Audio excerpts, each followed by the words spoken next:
WF representing Palace, so let's tell you about Palace. Rolling straight to the ceiling, crowns and crystals, top like journeys, dishing out malice. Hold up, South London's grandest, far from bandits. Anything earned for a goal of elevation, just passing the team over here might finish out. Bright future we can't vanish. SE25 any day, that's sellers. Rev up the engines, no more reverse reactions. Fan cams, bands on stream. Share up the team, support the dream team when eagles fly, make noise and scheme. Dare to dream or dream to dare, taking a step to become supreme.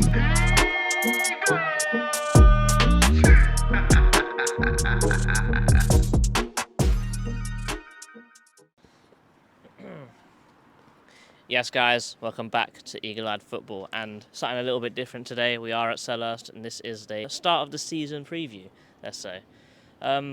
First game of the season, a little bit disappointing. Brentford away, what happened? It's a weird one because I think we played very well. We played well. First 10 minutes was definitely Brentford. Obviously their first home game, their crowd was pumped and that, but I think once we settled, we played well. Obviously the biggest incident was the goal that was disallowed because the referee decided to blow up literally as the ball hit the post and went in. But I feel we got rattled after that and we just lost all shape and focus. But I guess we'll just be disappointed in the manner in which we conceded both goals. And Joachim Andersen, not a player anymore, but he played a huge part in both. He pushed up way too high and couldn't recover, which left obviously both Richards and Gray scrambling back. I think Gray could have maybe making Mbeumo go down his right-hand side. And then obviously the second goal, he's mistimed the header, then didn't follow Whistler in. So disappointing with both goals we conceded. And makes matter was willing to score own goal. It was an own goal there, and Eddie had a goal to Salah. So it's one of those ones, if we had come out of that with a draw, no one would have complained. It's just a disappointing start, to be honest. Yeah, it's probably one of them games where you're thinking, well, it's the first game of the season, and the last thing you want to do is lose, and that's exactly what we did. Granted, we did show a few weaknesses somewhere. Definitely Anderson was one of them, but now we know that he's left, and at that point there was not even a single rumour about him leaving. Maybe the Fulham move's already rattled his head a little bit. Maybe he was already in the mindset of, oh, Palace aren't going to pay me exactly what I want, and these guys are. Why would I put in my 100% to play for them? And potentially the same thing even for Mark. But obviously, first game of the season, a little bit disappointing, but then we rolled on to West Ham. West Ham at home. First home game for us of the season, obviously after the disappointment away at Brentford. And we obviously found out that Joachim Andersen was gone. Chaddy Riyad steps in, and it was a baptism of fire for him, don't you think? Yeah, it was, you know what, I actually, with the team that we had available, it wasn't the worst thing we could have done. Chaddy Riyad, baptism of fire, as you said, tried to play like he did at Real, but it just, I think it just maybe came from a little bit too soon. Maybe that Glasner's eventual plans for him wasn't to start in his second ever game in the Premier League.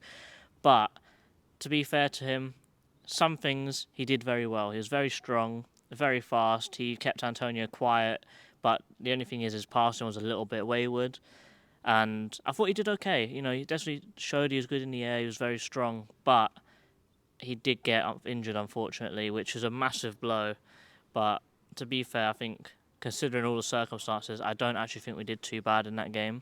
Granted, no one wants to lose their first home game, but I still think it was okay. Yeah, I mean, that defeat pretty much it epitomised, it was just a weird start, like once again similar to Brentford, where granted, Antonio should have scored in like the first 5 minutes. He had 2 chances.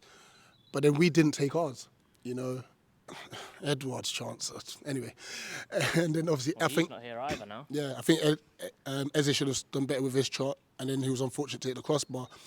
But funny enough, similar to Brentford, and this happened down our left-hand side on the break. We're really struggling down that side, and it happened again against West Ham. Yeah, it just seems to be transitions when it comes to Crystal Palace. That's where we see most threatening and where we see most vulnerable. It's something that was sort of displayed a little bit at the end of last season under Glasner, and it is a common occurrence with all of his teams, with Wolfsburg, Frankfurt. That's most of the ways how he concedes goals.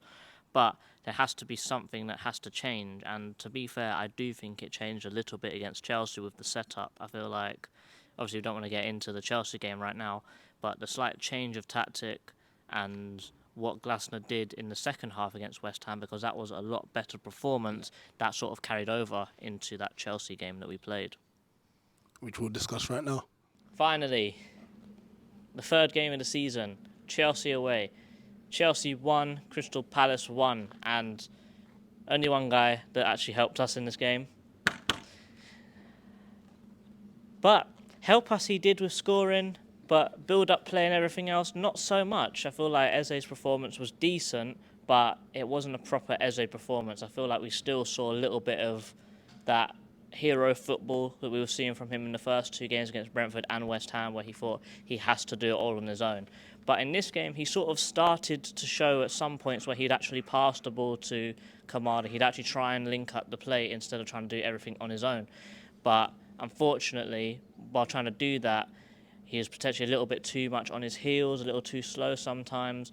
But taking Eze's performance out of this game completely, honestly, I think most of the back line gets an 8 or a 9, and Henderson must get a 10 because he kept us in that game. Chelsea should have beaten us, 3-0 at half-time, and he kept us in there. Madueke, 2 chances, great saves. Cole Palmer with an incredible free kick.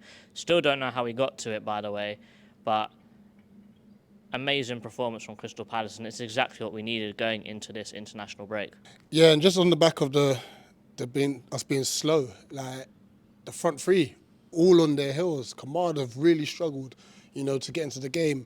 Mateta, he was such an isolated figure that when the ball did come to his feet, he was just a bit slow on his feet, like Fofana and Colwell. They had him in pockets, So all round we struggled, and obviously going back to Ebbs, brilliant goal. But in the first half, there was like 2 or 3 opportunities where Munoz was bombing down the right hand side, and we just kept going towards the left. And I'm just glad that Oliver Glasner, who admitted like at half time, he showed like images and videos back of the first half, and just showed that changed because we then started to get to our fullbacks much quicker. Granted. The turning point. The turning point was Mr. Will Hughes pretty much getting sent off the second that the second half started. Really and truly, he should have never came out again. Granted, Glasner had a conversation with him saying, "Are you going to get sent off?" He went, "No," and he nearly got sent off immediately, might I add. But the turning point, everyone knows what the turning point was.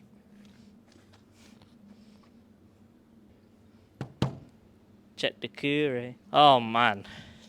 How good was he? Confidence, composure, strength, passing ability, absolutely everything. Even shots. Chet Decore was the game changer here. Without Cech, we lose that game. And just having him and Wharton in midfield is what all of us have been calling for. And the performance that he showed, I wouldn't say that he's 100% ready to start. I would still half expect Hughes to start in this next game. But how good was he? I fully expect him to at least play 45 minutes of football in our next game. And if not, the game after that, he should be starting. Him and Wharton in that 2-man midfield, incredible. Yeah, and another aspect of that was Ismail Assar, who I think just gave us a different dimension going forward. He made about 3 or 4 different... I think it turned out he created 4 big chances. 6 alone in that Chelsea game, which says a lot. 5 minutes. And he had... In like 20 minutes. Yeah. Probably had about half an hour, but it just says a lot because he just gave another option, and even with him and Munoz, the connection's getting better, and Kamada as well. Like there was one that actually did frustrate me. Munoz bursted on the outside of Kamada and he tried to fizz it across the box and he could have just rolled it to Munoz. But like I said, these things will come with time, but it was a well-earned point. Luckily, we were lucky, but I think our second half performance, we deserved something from that game. So it's good to have that first point on the board. So, overall, looking at the first 3 games, what would we rate it out of 10? Because I know that the West Ham result, the Brentford result, wasn't exactly what we expected, but we're really chuffed with the Chelsea result. Out of 10, what would you rate the first 3 games of the season? For me personally, I'll be honest, a 4, maybe even a 3, because the points, I think... Granted, circumstances have affected us, but these are the games that we thought, we should be winning these games, to be honest. But Let's just see how we do with the next 4 games. We've got Leicester, Man United, Everton, and Liverpool, and obviously QPR in between that as well. If we can get a couple wins in that, I think we're in good stead for the rest of the season. For myself, I'm not exactly sure because I don't know whether to include the ending of the transfer window in this as well, but I'm going to base it purely off of how we've actually done.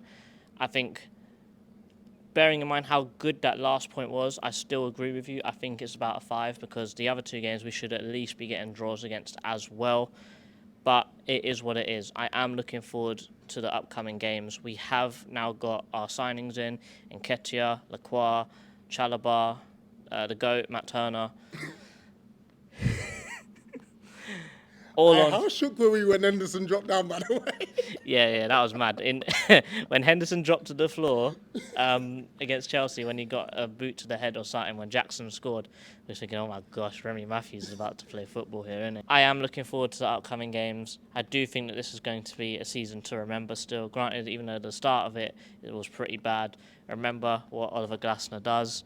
At Wolfsburg, when he got them into the Champions League, he didn't get a win for the first 7 games, and he still got them into the Champions League. So, in Glasner, we believe. And guys, thank you very much for watching this preview. Like, share, subscribe, and as always, up the Palace. Eagles!